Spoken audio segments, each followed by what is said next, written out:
Une fois que vous avez identifié ces personnes, allez leur parler. Proposez-leur, donc vous montrez que vous êtes conscient qu'il y a un sujet, sans en faire un drame, hein, de dire, en fait, expliquer ce qui vous a gêné, l'impact vraiment sur vous, sans agresser la personne, sans lui dire tu m'as dit, tu m'as fait. Tu décris la relation et un peu l'impact que ça a sur toi et quand on commence c'est coûteux pour toi et de proposer une autre façon de fonctionner et en présentant aussi les bénéfices de ce nouveau mode de fonctionnement. Si la personne elle est à l'écoute et que vous vous y prenez sans être dans la démonstration ou dans l'accusation, il y a de fortes chances que ça se passe bien.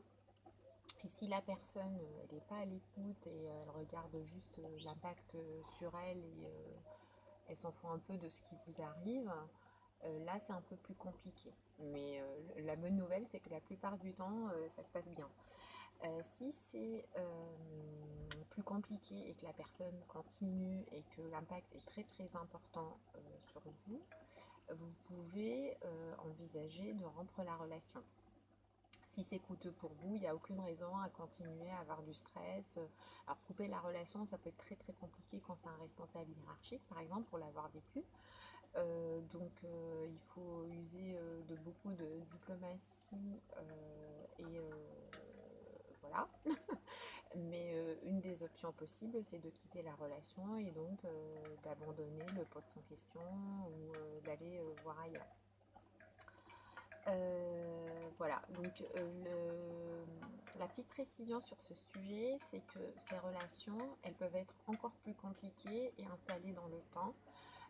Ça m'est arrivé d'avoir une relation très très toxique pour moi où je ne pouvais pas m'exprimer, je me sentais pas bien, je nageais à contre-courant et c'est ça qui a fait que j'en avais d'autres par la suite parce que c'était un peu ma façon de réagir à la première cause sans pouvoir trouver une solution. Donc c'est pour ça que je vous dis que c'est très très important d'identifier ces relations-là parce que elles peuvent vous suivre longtemps en fait. Donc si ces relations toxiques persévèrent dans le temps, ça peut être très problématique parce que il y a des travaux de Karpman là-dessus. Donc vous allez sur internet, vous regardez le triangle de Karpman.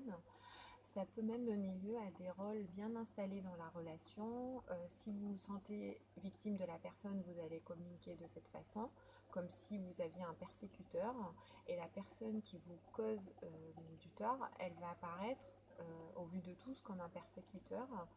Et du coup, ce n'est ni bon ni pour vous ni pour elle. Et encore